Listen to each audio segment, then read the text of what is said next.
I've accomplished something that nobody else has been able to accomplish. Our president has finally released a birth certificate. It's not a birth certificate, Candy, and people are trying to figure out why isn't he giving his birth certificate. It's not a birth certificate. A certificate of live birth, and you can see that one that you have and the one that I brought you, because that's the one that's on the internet and all over the place.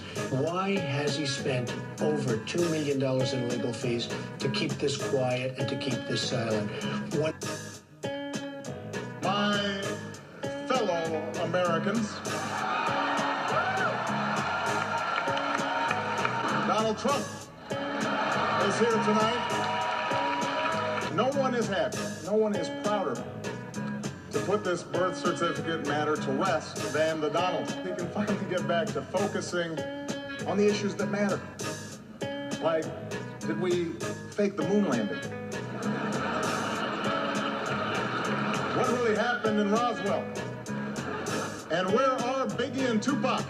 Say what you will about Mr. Trump, he certainly would bring some change to the White House. All kidding aside, obviously we all know about your credentials and breadth of experience. For example, no, seriously, just recently in an episode of Celebrity Apprentice, at the steakhouse, the men's cooking team did not impress the judges from Omaha Steaks. And there was a lot of blame to go around, but you, Mr. Trump, recognized that the real problem was a lack of leadership. And so ultimately you didn't blame Little John or Meatloaf. You fired Gary Busey. And these are the kind of decisions that would keep me up at night. President Obama will go down as perhaps the worst president in the history of the United States! Exclamation point at real Donald Trump. So, at real Donald Trump, at least I will go down as a president. Well, I just had the opportunity to have an excellent conversation with President-elect Trump. My number one priority in the coming 2 months is to try to facilitate a transition that ensures our president-elect is successful. I have an objection because 10 of the 29 electoral votes cast by Florida were cast by electors not lawfully certified. Mr. President, I object to the certificate from the state of Georgia on the grounds that the electoral vote... And I object to the certificate from the state of North Carolina based on violations. I object because people are horrified by the overwhelming evidence.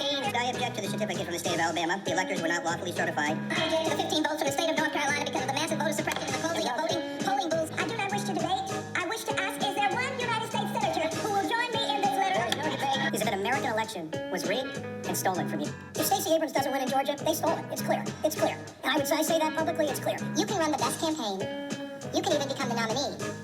And you can have the election stolen from you. He knows he's an illegitimate president. He knows that there were a bunch of different reasons why the election turned out the way it did. We want to know whether or not there was collusion. We want to know about the hacking into the DNC and the interference with our elections. And I really want to know, because I know if we can prove collusion, that he is impeachable. A lot of people don't want to talk about that, but I do. I want to talk about him. I want to talk about this Kremlin plan that's around him. And I have been very encouraged by the, I think, interest in President-elect Trump's. Here's a 78-year-old billionaire who has not stopped whining about his problems since he rode down his golden escalator 9 years ago. It has been a constant stream of gripes and grievances that's actually been getting worse now that he's afraid of losing to Kamala. There's the childish nicknames, the crazy conspiracy theories, this weird obsession with crowd sizes.